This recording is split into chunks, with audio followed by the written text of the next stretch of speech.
Hi guys, this is Tanya Ahina, and today I have a special guest. His name is Dan Sepulveda, and today we're going to be talking about VA assumable loans. It's gotten a lot of attention lately because of the high interest rates, but it's not like any other loan, as we're going to learn from Dan. So, hi Dan, and welcome to today's episode. Can you tell us a little bit about yourself, how you got into real estate, and yeah. Yeah, sounds good. So yeah, thanks so much for having me. As you said, my name is Dan Sepulveda. I guess my pre-real estate history is the United States Navy. I was a sailor, rose to the rank of chief petty officer in the Navy. My roots are actually combat medic, and although some may argue that that doesn't necessarily transpire into real estate, I would argue against that. And the reason being is because ever since 2010, when I learned how to put tourniquets and chest seals on literally combat casualties, I've been taking care of people for 16 years. And granted, real estate is no longer life and death as it was, maybe during my deployments overseas. However, looking out for the well-being, and in this case, the financial well-being of our clients is something that I take incredibly seriously. Um, the what do you call it? A medical personnel's Hippocratic oath is to take care of their patients, whereas in real estate we have a fiduciary responsibility to put our clients' best interests above our own. So I see it as entirely transferable. Now, I've only been in loans now for just over a year. I kind of stepped into loans in January of last year, but prior to that, I was a full time real estate agent. Bounced around a couple brokerages, but full time real estate agent since 2017 when I got out of active duty, and did really well. Just kind of fell into the niche of military because spoke the same language, wore the same jersey, walked in those boots, as they say. So really found my little niche in VA real estate, military real estate, and I would joke around that while vital signs and checking somebody's vital signs as a medic was my bread and butter as a combat medic. Military real estate, the VA home loan, understanding the nuances and the lifestyle of our service members really became the new bread and butter in this industry. So I progressed through, years of being a full time agent, and then what really dawned on me is that many of our service members do not fully understand the impacts of the VA loan, the impact of 100% financing, the impact of maybe your mortgage is here and rent is down here. So I really kind of took a passion for teaching numbers, teaching financial literacy, and I felt like the only natural progression at that point was to get into loans so that I understand all the nuances to a T. So I understand the guidelines. And of course, it's an ever learning process and nobody's ever finished. But I really kind of stepped into the loans to really drive the point home of making educated and informed financial decisions. Whether you're military or you're not, I always want to make sure our clients understand, the impact of their decisions when it comes to financial decisions. So, What brokerage are you currently with? If you don't mind me asking. sure, I'm with Real Broker on the agent front. I do serve as a broker in charge over there, just helping. And again, it goes back to teaching and taking care of folks. Okay, so tell us about the VA assumable loans. How is it not a normal real estate transaction? The number one thing people should know is that aside from the realtor side, such as yourself, you're literally entering into a different realm of customer service. And I can't stress it enough, experiences may vary. In an ideal, perfect world, real estate transaction, you have a well-educated realtor who is looking out for the best interests of their client, partnered with a well-educated and informed lender who's doing the same, and together, in a true team fashion, they're trying to get a client, a family to that finish line of home ownership. Now, when it comes to an assumption, the customer service that we've grown to expect in from a loan officer and from an agent, they still get it on the agent side. I mean, I'm sure you can speak to, how many phone calls you needed to make to that loan servicer during an assumption process. But the customer service on the lender side, I'll just say is different than what one can expect. You're not necessarily on text basis and quick response email basis. And hey, let me pick up the phone and call Dan, at 6 p.m. to crunch some numbers really quick for this offer. That's not the case with an assumption. Um, I always say that in an assumption process, if you've worn the uniform, I always kind of uh, compare it to an S1 shop. An S1 shop in civilian terms is just your HR department. And we all know how HR departments function. Sometimes you get the sweetest person at that desk who's looking to just make things as easy, seamless, painless as possible for you. And then sometimes you just got somebody who just has a job, doesn't like the job, doesn't care, doesn't answer the emails, doesn't answer the phone. Um, and again, experiences may vary. So unlike traditional loans, assumables are really driven by back end administrative teams, as compared to front end loan officer that you can reach on the phone in any given moment. So it's not necessarily, it won't always be that pristine customer service, that concierge, that white glove service that we've come to expect with our partners in the industry. You're literally at the mercy of whoever's in there, whoever's at that desk at that time. Your file could probably go through 1 to 5 different hands, all of which are not communicating to one another, all of which have different standards. And when it comes to the agent and more importantly to the consumer, we just have to exercise patience and being calm throughout the process. Expect the unexpected, really. So what is the unrealistic expectations around timelines? Timelines. Oh goodness. So as you know, in Hawaii, we do have the ability to close a traditional real estate transaction anywhere from 30, 45 days is, I'm comfortable using the word standard. And then 60 plus for maybe some outliers of a 1031 exchange or LLCs or trust being involved, something like that. But generally speaking, we're accustomed to 30 to 60-day transactions, um, often on the 30 side of the spectrum. Now, when it comes to an assumption, the even the term of being approved for the loan, being approved for the assumption, well, what does that truly mean? And the answer to that is it depends. It depends if we're speaking to Loan Depot. It depends if we're speaking to Freedom Mortgage. It depends if we're speaking to PennyMac. It depends on who that mortgage statement says. And approved for the loan could be, when compared to a regular transaction, could be a pre-qualification, or it could be a conditional loan approval. And we just don't know.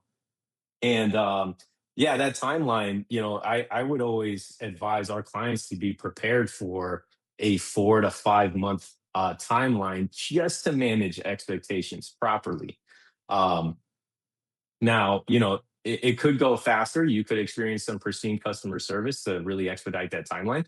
But it does require the assistance of agents on both sides of the transaction, and and the persistence of the consumer itself.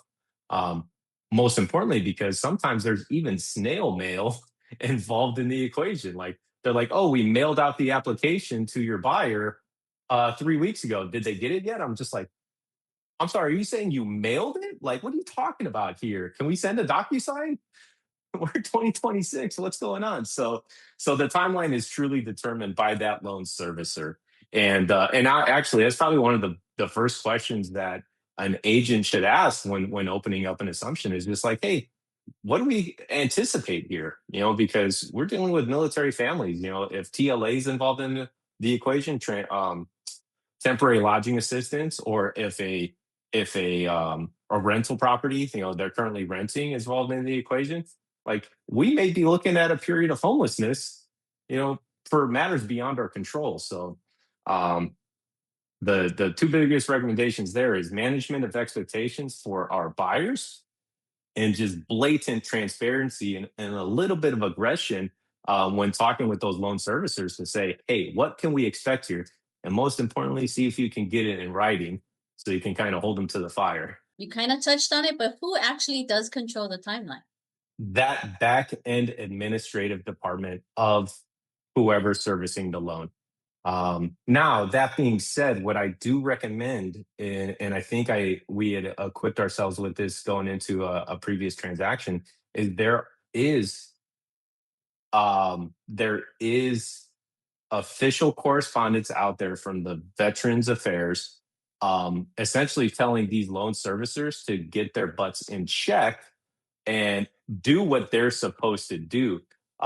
So while those loan servicers, while the back end administrative folks control the timeline, we can equip ourselves with the necessary tools from the VA itself to kind of light a fire under them to kick up that timeline a little better. So yeah, but to answer your question, it's 100% the loan servicer themselves. Let's talk a little bit about the wasted time, which is the real risk. What is that about? One of the real risks that we need to take into consideration here is wasted time. One of the best recommendations as a lender that I can give to anybody who's looking to entertain a loan assumption is go ahead and work with a loan officer to get pre-approved at today's interest rates.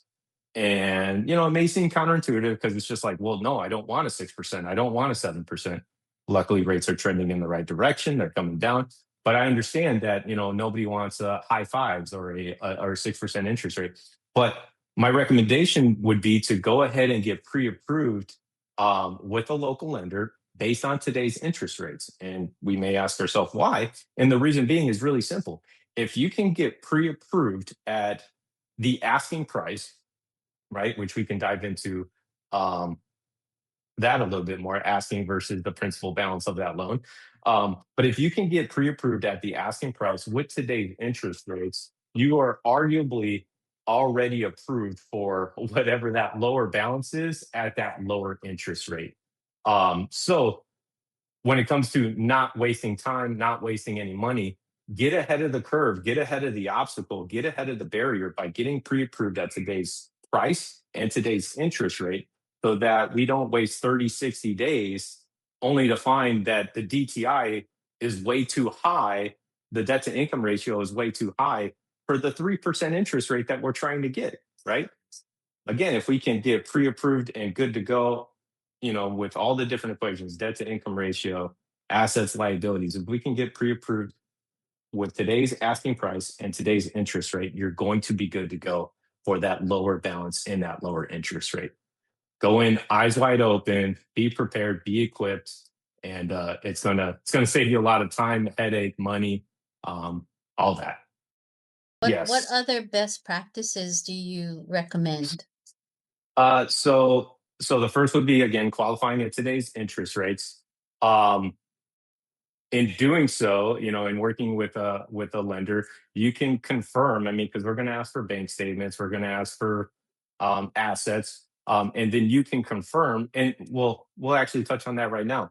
It's really important to understand that when it comes to an assumable loan, you are assuming a loan in its current state, right? So it could be a 19-year loan at the point of assumption. It can be a 26-year loan. It can be a 22-year loan.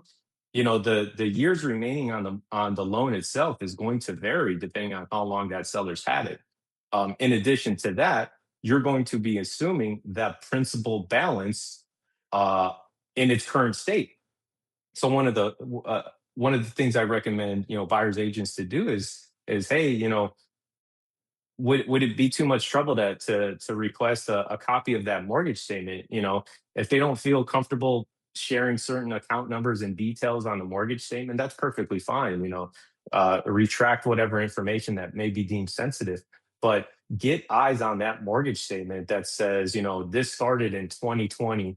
The maturity date is 2050. the principal balance as of Jan 1, 2026 is X amount of dollars, because you're going to want to verify, especially as a buyer's agent, you're going to want to verify that if the loan that your buyer intends to assume is 500,000 and the asking price is 625, well, here's hopefully not shocking news, but that buyer needs to come up with 125 grand in liquid funds to close that transaction, right? Because they're just assuming the loan.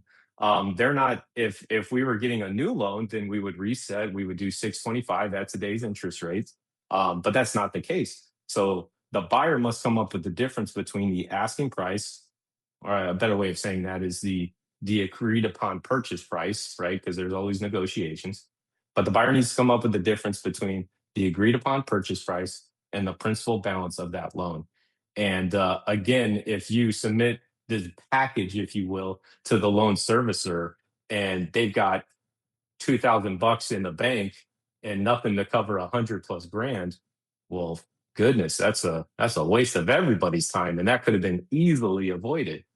So so that's going to be one best practice. The other one, again, going back to just get pre-approved at today's rates, today's debt to income, today's everything with a lender, is to verify that they have enough remaining VA entitlement.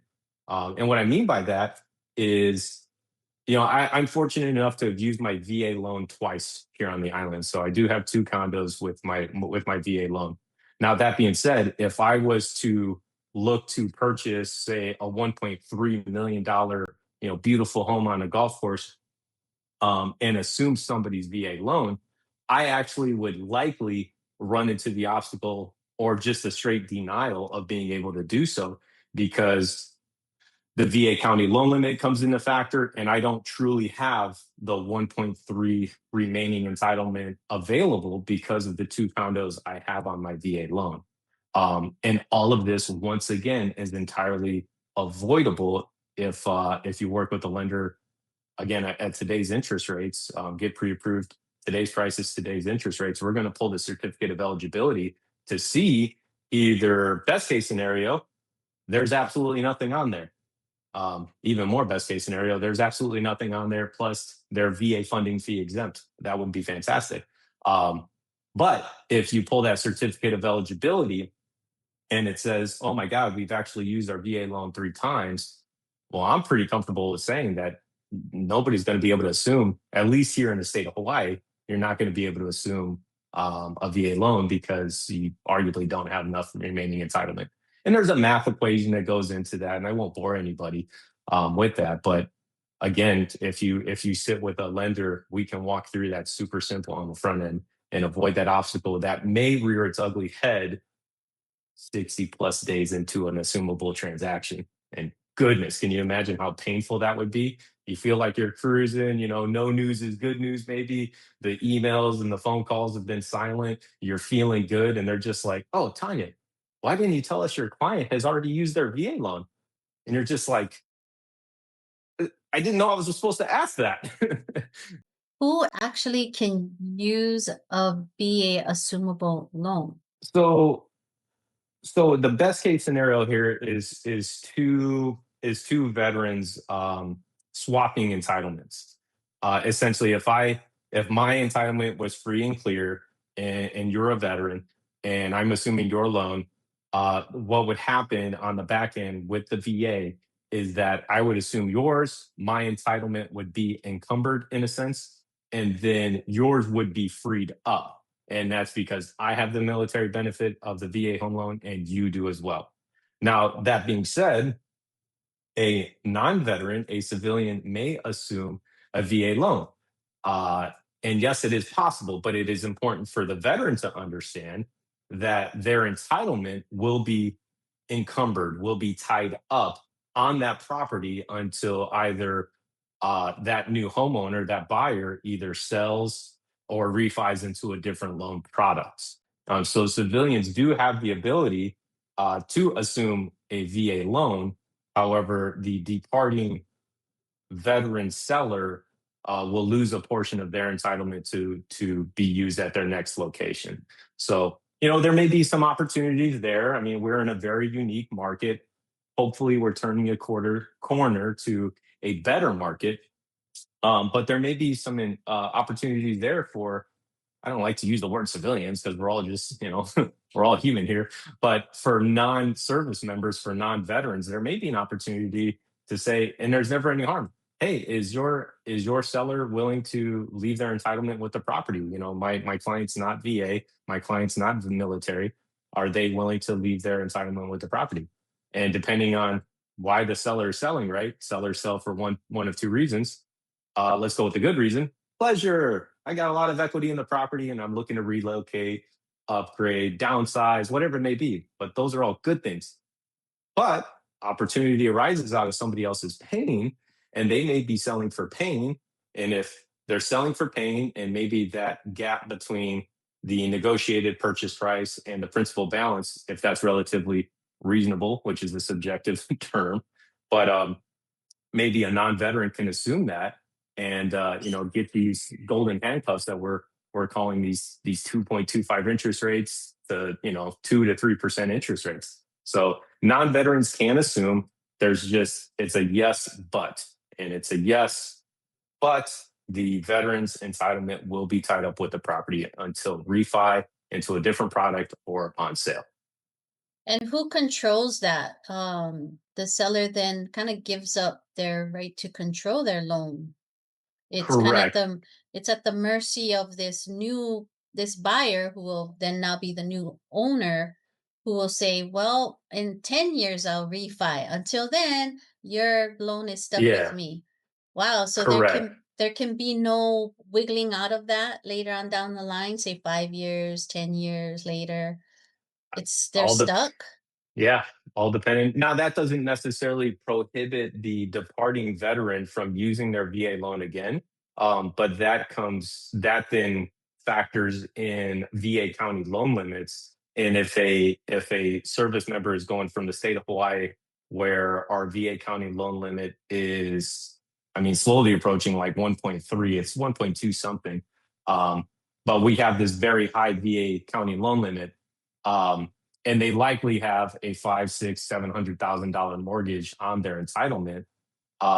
You can go above it.